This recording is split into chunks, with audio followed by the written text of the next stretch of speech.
नमस्कार, आप देख रहे हैं अपना प्रदेश में हूं आपके साथ सचिन चौहान। मुख्यमंत्री योगी आदित्यनाथ ने लखनऊ के अकबर नगर के ककरेल नदी के किनारे वृक्षारोपण कर पेड़ मां के नाम पौधारोपण अभियान की शुरुआत कर दी है। साथ ही सीएम योगी ने लोगों को अभियान से जोड़ने की अपील भी की है। पौधारोपण में भागीदारी निभाने वाले की उन्होंने बात की है। साथ ही मुख्यमंत्री ने यह भी कहा कि पर्यावरण रहेगा तभी जीवन भी रहेगा। आपको बता दें कि अकबर नगर में कुल 56 प्रकार के 1.25 लाख पौधे यहां पर लगाए जा रहे हैं। प्रदेश सरकार के द्वारा इस प्रयास का परिणाम है कि उत्तर प्रदेश सरकार को इसके लिए 200 करोड़ रुपए का अनुदान भी प्राप्त हो रहा है, जिसमें वह कार्बन उत्सर्जन को रोकने में इन पेड़ों ने जो पेड़ लगाए गए लगातार उन किसानों को 5 वर्ष तक धनराशि मिलेगी। पहले चरण में हम लोग आज 25,000 किसानों को इस सुविधा का लाभ प्रदान कर रहे हैं। आप अनुमान कर सकते हैं कि 200 करोड़ रुपए किसानों के खाते में जाएंगे, पेड़ लगाएंगे।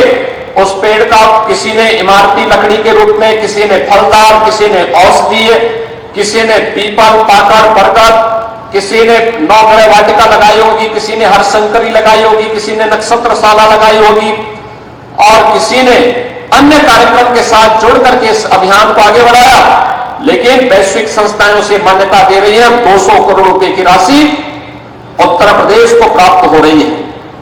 बहनों और भाइयों, लखनऊ आज प्रदेश का सबसे बड़ा महानगर के रूप में अपने आप को स्थापित किया है। ये प्रदेश की राजधानी भी है। हम लोगों ने कल ही इसको स्टेट कैपिटल रीजन के रूप में डेवलप करके इसके आसपास के क्षेत्र को आर्थिक प्रगति के एक नए मानक के रूप में स्थापित करने के बड़े अभियान को हम लोगों ने आगे बढ़ाने की कार्रवाई को भी आगे बढ़ाया। लेकिन याद रखना, विकास हम जितना करेंगे उस विकास का लाभ लंबे समय तक लोगों को तब मिलेगा जब भौतिक विकास के साथ साथ उससे होने वाली पर्यावरणीय क्षति को हम न्यूनतम स्तर तक पहुंचाने में भी सहायक होंगे। और उत्तर प्रदेश में हरियाली बढ़ाने के लिए योगी सरकार की ओर से तमाम प्रयास किए जा रहे हैं और इसी कड़ी में आज उत्तर प्रदेश में करीब 36 करोड़ पौधे ये लगाए जाने का टारगेट रखा गया, जिसकी शुरुआत मुख्यमंत्री योगी आदित्यनाथ ने राजधानी लखनऊ से यह पौधा लगाकर की है। इस महत्वपूर्ण महाअभियान के तहत प्रदेश भर में ये पौधे लगाए जाने हैं। टीवी स्क्रीन पर इस वक्त हम आपको अलग अलग तस्वीरें दिखा रहे हैं, जहां पर मुख्यमंत्री, कैबिनेट मंत्री, प्रभारी और मंत्रियों समेत सांसद, विधायकों ने इस महाअभियान में बढ़ चढ़कर हिस्सा लिया है। पौधारोपण किया गया, साथ ही लोगों से भी ज्यादा से ज्यादा पेड़ लगाने की अपील की गई है। कार्यक्रम के अंतर्गत वृक्षारोपण अभियान का शुभारंभ किया गया है। मैं कानपुर देहात के सभी नागरिकों से विनती करता हूं कि अपने मां के नाम एक वृक्ष अवश्य लगाएं। वृक्षारोपण अभियान को सफल बनाएं। पर्यावरण के संतुलन को बरकरार रखने के लिए, हमें आने वाली पीढ़ी को बेहतर स्वस्थ जीवन देने के लिए एक वृक्ष अवश्य लगाना है। ऐसा मैं अनुरोध करने के लिए कानपुर देहात जनपद भारतीय परंपरा में और व्यवस्था में महत्वपूर्ण है। बदायूं में 36 लाख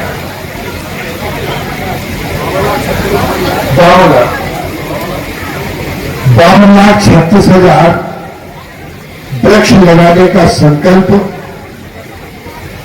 नोडल अधिकारी और जिलाधिकारी दोनों ने मिलकर लिया। प्रकृति को संवारना होगा, सजाना होगा, बचाना होगा। इसीलिए माननीय मुख्यमंत्री जी ने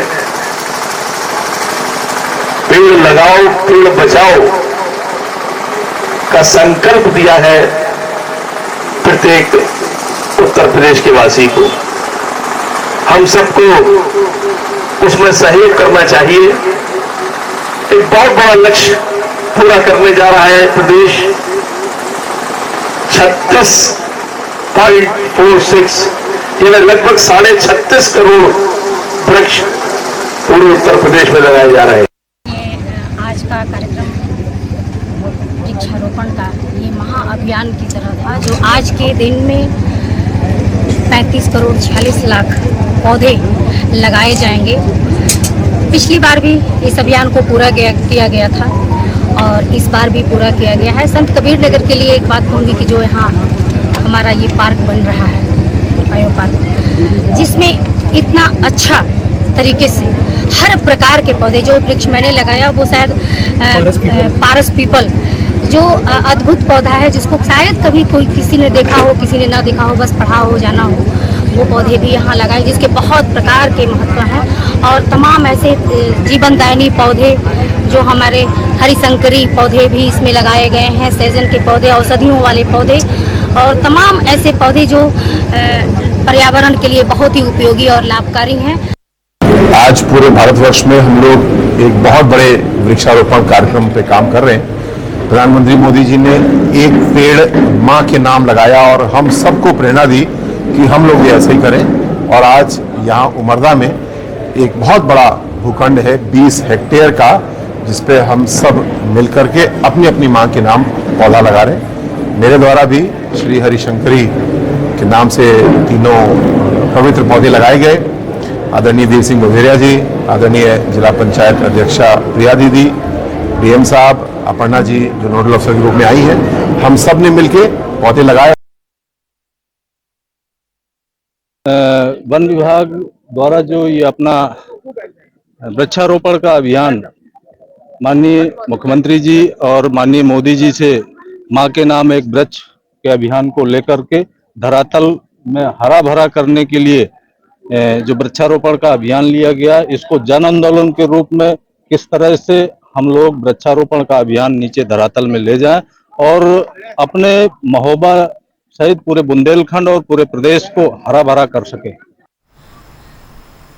तो चलिए आगे बढ़ेंगे बड़ी खबर के साथ। फिलहाल ये बड़ी खबर सामने आ रही है, ये बड़ी खबर आप तक पहुंचा रहे हैं। ये बड़ी खबर, ये बड़ी अपडेट सामने आ रही है। वृक्षारोपण के दौरान नाराज हुई है राज्यपाल और जमकर फटकार अधिकारी को उन्होंने लगाई है। वन विभाग के अधिकारियों पर नाराज वो नजर आई हैं। पेड़ लगाने के नाम पर सिर्फ फॉर्मेलिटी यहां पर की जा रही थी। मंत्री विधायक सब फोटो खिंचवाने आए हैं और पता होता है मैं आती ही नहीं, ये भी उन्होंने कहा है। तो जमकर अधिकारियों को फटकार भी लगाई है। पौधारोपण कार्यक्रम ये चल रहा है। अब प्रश्न है कि इतने बड़े पेड़ आप लाए हो तो उसको सपोर्ट भी मिलना चाहिए, नहीं तो बेड हो जाएंगे। तो सब काम कौन करेगा? हमें नहीं करने की आवश्यकता है। हम आते हैं किस लिए आते हैं इधर, और ऐसे कार्यक्रम क्यों होते हैं? अभी चल रहा है, संबोधन चल रहा है। एक तो हमारी जो नई पीढ़ी है, ये पीढ़ी को भी ये सिखाना पड़ेगा कि आने वाला समय भी इसी तरह आपको काम करना है, वो संस्कार देना है वे लोग बच्चों को। सब फोटो खिंचवाने के लिए तैयार। चलिए आगे बढ़ते हैं। अयोध्या मंडल के सभी जनपदों में वृक्षारोपण महाअभियान के तहत 2 करोड़ से भी ज्यादा पौधे लगाने का टारगेट रखा गया, जिसके तहत अयोध्या के सभी चौकी और थानों में भी 10,400 के लगभग पेड़ यहां पर लगाए गए हैं। साथ ही ज्यादा से ज्यादा पेड़ लगाने के लिए लोगों को जागरूक भी किया गया। 20 जुलाई 2024 को एक पेड़ मां के नाम अभियान के तहत जनपद अयोध्या में पुलिस लाइन व सभी थाना व चौकी क्षेत्रों में वृक्ष लगाए जा रहे हैं। पुलिस विभाग के द्वारा आज जनपद अयोध्या में 10,400 वृक्ष लगाए जा रहे हैं। इसी के क्रम में आज मेरे द्वारा एसपी सिटी साहब के द्वारा सीओ लाइन, सीओ कार्यालय और जनपद अयोध्या की पुलिस लाइन में तैनात विभिन्न स्टाफ के द्वारा यहाँ पे पुलिस लाइन में वृक्षारोपण किया गया। आज सभी जवानों को एक एक पेड़ की जिम्मेदारी दी गई है, जिससे आने वाले समय में जो भी पेड़ आज लगाए जा रहे हैं उनको उनकी देख रेख की जा सके। इस करके आज सभी जितने भी जवान हैं उन्होंने अपने अपने नाम से एक एक पेड़ लगाया और आने वाले समय में इनकी देखरेख की जाएगी। और सभी थाना क्षेत्र, सभी चौकी क्षेत्रों में कार्यक्रम चल रहा है। प्रयास यह है कि पर्यावरण की चिंता करते हुए सब लोग इसमें भागीदार बने और हम लोग इस बार विशेष रूप से बच्चों को प्रेरित कर रहे हैं कि वे भी अपनी माँ के नाम से एक पेड़ लगाएं और इस अभियान को जन अभियान के रूप में इसको हम परिवर्तित कर सकें। इस तरह का प्रयास है और काफी सफल प्रयास है ये, और मैं मानता हूँ कि अपने पर्यावरण संरक्षण की दिशा में एक बहुत बड़ी भूमिका निभाएगा। कांवड़ मार्ग पर नेम प्लेट विवाद ने अब तूल पकड़ लिया है। योगी सरकार के पहले नाम बताओ फिर दुकान चलाओ के आदेश पर कांग्रेस सांसद केएल शर्मा ने इसको गलत बता दिया। इसमें विदेशों में भी देश की छवि धूमिल हो रही है। उन्होंने कहा कि अगर यह कानून बाहर के देशों में लागू किया जाए तो वहां रहने वाले भारतीयों को परेशानी का सामना करना पड़ेगा। नहीं, ये मैं देखो इसको सही नहीं मानता हूँ इस बात को, क्योंकि इससे विदेशों में देश की छवि धूमिल होती है। अब हमारे लोग हैं जो हमारे लोग भी तो बाहर बहुत बैठे हैं, अगर वो अपने देश में ऐसा कानून बना दें, ऐसा ऑर्डर कर दें, तो कैसा फील होगा। तो ये आपका अंतर्राष्ट्रीय स्तर पे देश की छवि खराब होती है। इससे इस तरह की नहीं करना चाहिए, मेरा अपना पर्सनल मानना है। और एक और बड़ी खबर से आपको अपडेट करवा देते हैं। ये बड़ी खबर सामने आ रही है प्रयागराज से। उप मुख्यमंत्री ने विपक्ष पर निशाना साधा है। कांवड़ यात्रा पर केशव प्रसाद मौर्य का यह बड़ा बयान, कांवड़ लेकर जाएं विपक्ष के लोग, ये उन्होंने कहा है। और साथ ही कांवड़ लेकर जाने से दूर हो जाएगी ये विकृति। कांग्रेस पर निशाना साधा विपक्ष पर, कांवड़ पर सवाल उठाने वालों को यह करारा जवाब दिया। उन्होंने कहा कि कांवड़ पर सवाल उठाने वाले राजनीति कर रहे हैं। विपक्ष भी जाके कांवड़ लेके जाए और बढ़िया जाकर के भोले बाबा को जल चढ़ाए। जो बुद्धि में विकृति आई है वह विकृति खत्म हो जाएगी और उनको लगेगा कि कांवड़ जब उठा करके कोई कांवरिया जाता है तो ये सावन का पवित्र महीना है। और सौभाग्य की बात है कि सावन के पवित्र महीने के पहले दिन सोमवार पड़ रहा है। सोमवार का बड़ा महत्व है और 1000-2000 की संख्या में नहीं, 1,00,000-2 लाख की संख्या में नहीं, कई करोड़ कांवर लेकर के बाबा को चढ़ाने के अलग अलग जो मंदिर है, जो हमारे ज्योतिर्लिंग है, वहां पर भोले बाबा के भक्त लोग जाते हैं। और जो सवाल उठा रहे हैं, मुझे लग रहा है कि उनको सवाल जो उठाने का काम है वो केवल शुद्ध रूप से मुस्लिम तुष्टीकरण की राजनीति कर रहे हैं। इसके अलावा उनका कोई विजन नहीं है, कोई मिशन नहीं है। वो ये कांवर यात्रा की पवित्रता को प्रभावित करने के लिए इस प्रकार के बयान दे रहे हैं। और वे कैबिनेट मंत्री ओम प्रकाश राजभर आज बस्ती पहुंचे हैं, जहां पर उन्होंने अपना एक बयान में कहा कि कांग्रेस और सपा की सरकारों में यूपी में अपराध और अपराधियों का राज था, जिसे योगी सरकार ने पूरी तरह से ध्वस्त करने का काम किया है। आपको ये जानकारी होगी कि पिछली कांग्रेस सपा बसपा की सरकारों में प्रदेश में दंगे होते थे, कर्फ्यू लगते थे। 7 साल के ऊपर हो गया, उत्तर प्रदेश में कहीं ना दंगा हुआ ना कहीं कर्फ्यू लगा। ये बात तो नहीं समझ में आती है। और पुलिस का काम है, पुलिस अपना काम कर रही है, सरकार अपना काम कर रही है। कोई घटना हो रही है, उस घटना में त्वरित FIR हो रहे हैं और पुलिस जो अपराधी अपराध कर रहे हैं, जो लोग, पुलिस उनको गिरफ्तार करके जेल भेजने का प्रयास कर रही है। कुछ अपराधी अपराध करके छोड़ करके चले जा रहे हैं प्रदेश को, तो थोड़ा उसमें समय लग रहा है। लखनऊ और उसके आसपास के 6 जिलों को मिलाकर स्टेट कैपिटल्स रीजन बनाने का यह रास्ता साफ हो गया है। प्रशासन की ओर से इसकी अधिसूचना भी जारी कर दी गई और इसके तहत दिल्ली NCR की तर्ज पर लखनऊ के साथ ही बाराबंकी, उन्नाव, हरदोई जैसे जिलों का विकास किया जाएगा। वहीं योगी सरकार के इस फैसले का बाराबंकी के सांसद तनुज पुनिया ने भव्य स्वागत किया। उन्होंने कहा कि उनके संसदीय क्षेत्र का विकास हो यह अच्छी बात है, लेकिन इसमें जिले के किसानों को उचित मुआवजा मिले, इसकी तरफ भी सरकार को ध्यान देना चाहिए। देखिए, जैसा कि अभी कैबिनेट में प्रस्ताव पारित हो गया है कि लखनऊ से सटे हुए जो जितने जिले हैं उनको SCR के रीजन में लिया जाएगा। बाराबंकी से भी काफ़ी सारा एरिया है, 234 गांव उसमें आएंगे।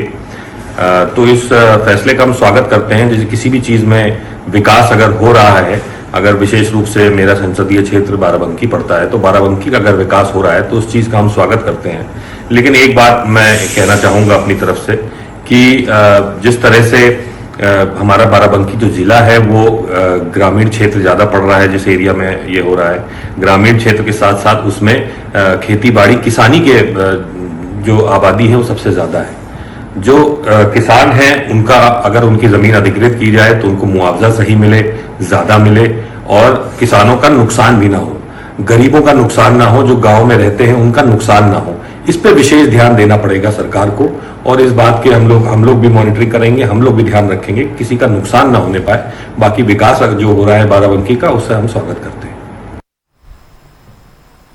और वहीं बहराइच में घाघरा नदी का जलस्तर बढ़ने के बाद एक टापू पर फंसे किसान को बचा लिया गया है। नदी के बीच फंसे किसान को बचाने के लिए शुक्रवार शाम से ही रेस्क्यू अभियान यहां पर चलाया जा रहा था, जो शनिवार सुबह यह खत्म हुआ है। दरअसल सभी किसान घाघरा नदी के बीच अपने खेतों में काम करने के लिए गए थे, तभी घाघरा नदी में 2.5 लाख क्यूसेक पानी छोड़ दिया गया। इसके चलते किसान वहां पर फंस गए। वहीं प्रशासन की ओर से रेस्क्यू चलाकर इन सभी किसानों को सुरक्षित बचा लिया गया है।